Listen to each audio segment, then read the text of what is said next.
This is The Roadmap with Lee Heisman. Hello, everyone, and welcome to The Roadmap, exclusively here on ASBN.com. I'm Lee Heisman, and every week we bring you some of the brightest entrepreneurs, CEOs, and business owners who are climbing the ladder, scaling their businesses, and thinking about one day how to exit stage left. I'd love to introduce my good friend, Tony Tran. Hey, Lee, nice to be here. Nice to meet you. Very good for you to come, Tony. Thank you so much. Tony Tran is the CEO, founder of TranUSA. And Tony, I've known you for a long time, of when you actually worked in corporate America to what you've done today and how you've taken this business, not only scaled it, but moved it into the M&A space. And I want to dig into that today. Absolutely. After spending 20 years in industry, in a field that I love doing, I felt it was time for a change for me and to take that 20 years of IT and leverage it into something else. And that's when I moved to the M&A world about 4 years ago and started TranUSA. So in 2018, you started TranUSA. Correct. And talk about what is TranUSA? So TranUSA is a technology consulting firm based out of Atlanta, Georgia. And the beginning stages of TranUSA all started with providing companies with IT support. So that's 50% of the business today. The other 50% of the business is now currently the M&A space that we're into, to provide that technology strategy and anything under the sun when it relates to mergers and acquisitions for IT due diligence. That's what we do. So, a lot of these organizations, private equity firms, family offices, people that want to make a purchase of a business, when they go to do it, they have to get under LOI, letter of intent. And when they're doing that, they go into a due diligence process. And a lot of these PE firms or buyers, they don't really understand. They know what they want to buy, but they have to cross their T's and dot their I's about every aspect, the financial, the business, and more importantly, the technology. Absolutely. Is that where you fall in? Yes, that is where I fall in. And the IT technology side of the M&A process, especially the due diligence, it's very important because regardless of what the industry is, what the business is, it doesn't necessarily have to be a tech company for you to need to perform technology diligence. Every company deals with technology. So you need to understand what you're getting yourself into. Either it be a company that needs additional capital investments for you to integrate it with your existing portfolio as a private equity, and or if you are simply just looking to purchase the business standalone, how are you going to maximize your margins while maintaining that lower operational cost? It's funny, you're right. Every business has technology. That's right. So they probably need this service. Now, do you work on the buy side or the sell side? Both, actually. It's both. The sell side and the buy side, they're very similar in regard to approach. However, most of our business is buy side, but the process in helping companies get the maximum valuation, that's the sell side that we do. And then on the buy side, we help people find the gaps and risks that exist in any business that they're looking to acquire so that we are able to help provide them with the maximum negotiating power. So you kind of get to go behind the curtain, I guess, right? You get to see all the stuff going on from the private equity firms, Absolutely. The buyers. You get to see all the stuff going on from the sellers. Yes. What recommendations would you have for sellers out there who say, look, I'm looking to sell my business. Mm-hmm.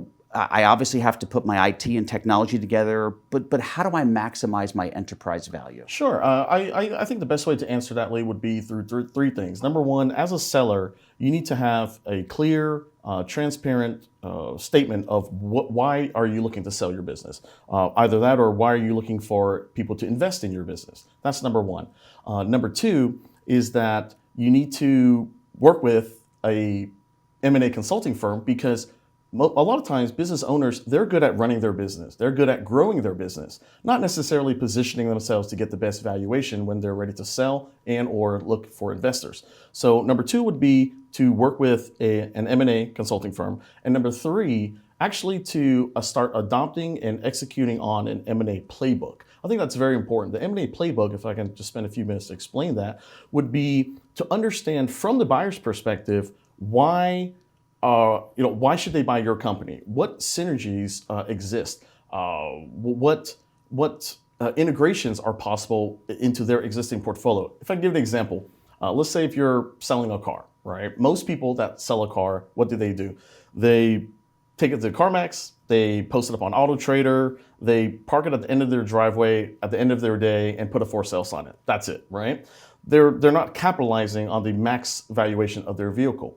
So on that example, what should a seller do? A seller selling a car, they should take the car and get it inspected. They should take it and get all the maintenance done based upon its year, its mileage, and pay a couple $100 to get it polished, get it detailed inside and out, so that they can position themselves to get the max value for their vehicle. So you're saying same with the business. It's really, really smart. So you're saying don't just say I want to sell my business. You want to prep it, put a big bow on it, get it a fresh paint job, of course, relatively speaking, and make it as attractive as possible. Exactly. So someone's going to pay most the most attractive. dollars for it. Correct. And what I do and what we do at TranUSA to maximize on that valuation is providing the expertise and letting sellers know that nobody's going to understand your business, nobody's going to understand your industry, what your evaluation should be better than the people that are in that space right now. So that's what we do. We're in that space right now. We go through transactions. We know based upon what industry, what revenue size, what your head count is, where you should be in your business from a technology perspective. And that in turn can help you position yourself to get the max valuation by minimizing all those gaps and risk that a potential buyer could be looking for from a technology perspective. Well, you talked about industry, and Yes. you know the industries, because it sounds like you're industry agnostic. That is correct. So it isn't a specific one that you're doing the tech analysis and evaluation for. It's all across the board. Yes. In the M&A space, where have you seen a lot of the transactions happen over the past few years? That's a great question. In the past few years, there's definitely been a big uptick in healthcare, right? The healthcare space, especially with the adoption of AI-driven platforms, mobile apps. Everybody loves to be able to do everything from the convenience of their phone. I'm sure you've done this, Lee. I've done it myself, where I've had a doctor's appointment straight from home, so I don't have to leave the house. So there's a lot of activity in the healthcare space right now as it relates to mergers and acquisitions and just overall transactions, because of what is happening in the medical space with the leverage of current trends in AI as well as virtualization and in the cloud. So you get the chance to look at both sides. Yes. You're brought in by the buyers to analyze and critique a seller's IT infrastructure. Yes. And you're brought in independently from sellers to help scale them and get them ready for an acquisition. That is correct. Maximize their value. That is correct. So what are the recommendations you would give sellers to look at for when they scale, right? When they're in the middle of scaling, what are some key factors sellers need to consider when they say, I'm ready to make this transition? So when sellers are ready to make that transition, and in order for them to scale their business or position themselves to be highly scalable to the buyers, they have to take a step back and understand what technology investments that they've made thus far and ask themselves the tough questions of, did we make the right investment? How do we position ourselves so that when the buyers look at our portfolio, that we're using the best in breed platforms. We're not using something proprietary that is not scalable, that cannot be integrated with the private equity's existing portfolio, or we're using something that's obsolete, that's written by, using a coding language that's, 15 years old, and, good luck with trying to integrate that with other software platforms of today. So when a seller's out there, there's two main types of buyers. There's the strategic buyer that you mentioned, someone that knows the industry they're buying, whether it be the medical space, a software space, an industrial space. But then there's also financial buyers, Yes. ones that maybe aren't in that space. What recommendations do you have for those sellers that are looking to sell? Do they have to go strategic? Can they look at both avenues and just look at a financial buyer? What's your recommendation in that space? That's a great question, Lee. My recommendation in that space, and it's tough for sellers to do this because they don't always have the ability and the privilege to talk to a buyer before they know that a buyer is interested in purchasing their business. So for me, in my space, what I do is I always try to understand the investment thesis of the buyer first, right? From there, I'm able to help in understanding and present to them opportunities that fit their investment thesis. Let it be that they're trying to get into a new industry. Let it be that they're trying to add to their existing portfolio. It all depends on what their investment thesis is. For the seller, that is also important to know. And timing. For the audience, everybody listening right now, I think that is probably the biggest advice I can provide, which is you need to understand the sales cycle, right? You need to understand timing of the market. And that's very difficult for a business owner to do so because he or she is too busy running the business, growing the business. So that's why by partnering with an M&A consultant, partnering with an M&A firm, that partner is able to provide you with information of this is the best time to sell.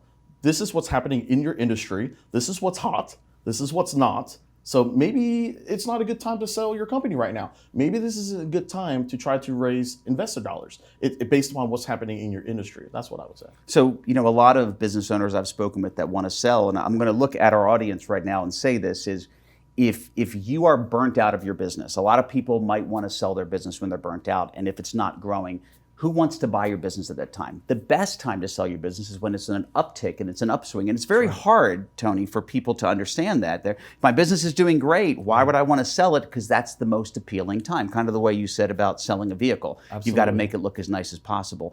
When you've run into these scenarios where you've had sellers and you've helped them or you've helped buyers, what if give me the top 2 or 3 things that have been shocking to you that you didn't see coming? Because you have a lot of experience and you're usually very prepared, but what has gotten you in the past couple years? Absolutely. I believe the exclusivity period of a deal really affects how things flow in terms of information. Could you elaborate on that? If someone gets under an LOI, they're exclusive with that buyer. Is that correct? Once they sign the LOI, that letter of intent, which is not a legally binding document, they could break it if they want, but they can't shop their business around anywhere else. Exactly. That's exactly what the exclusivity period means.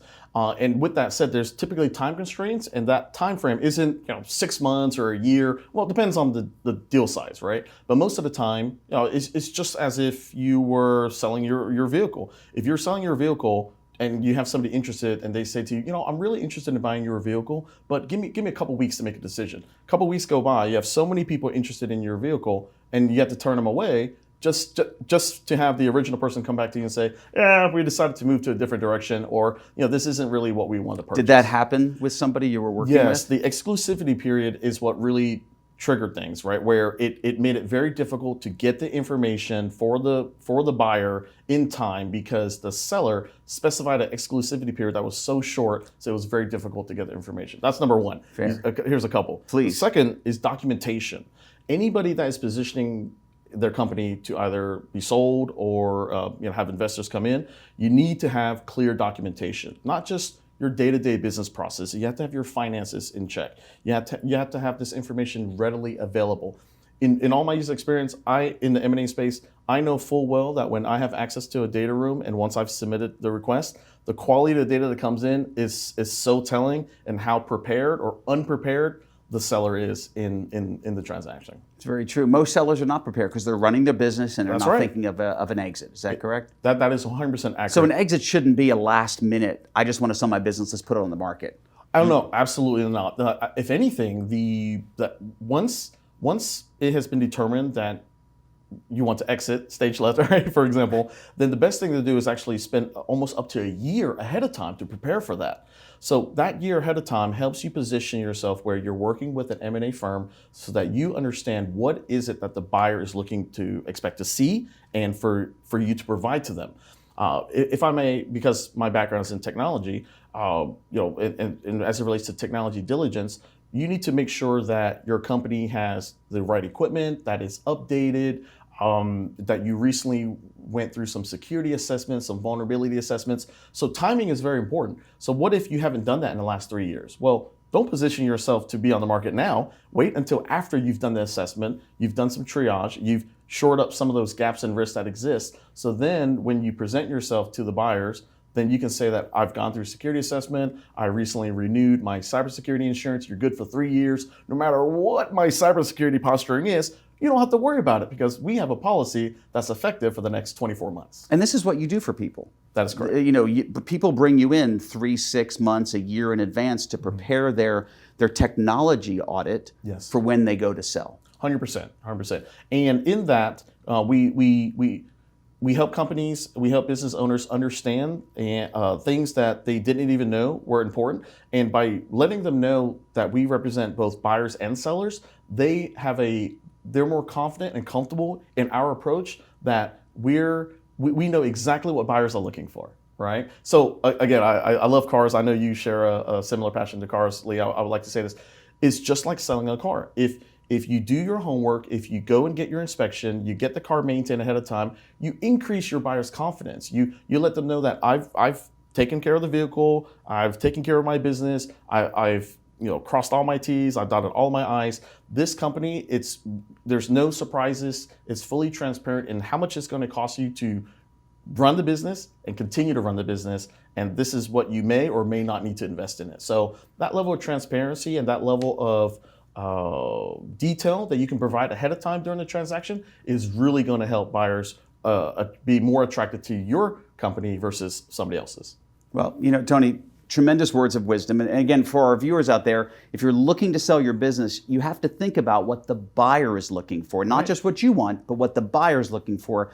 Using your technology platform, Tony, and what you do at your organization, how would people get in touch with you to use your services if they ever thought about selling a business? Absolutely. The first thing to do, just to get some more general information, is to visit our website. It's www.TranUSA.com.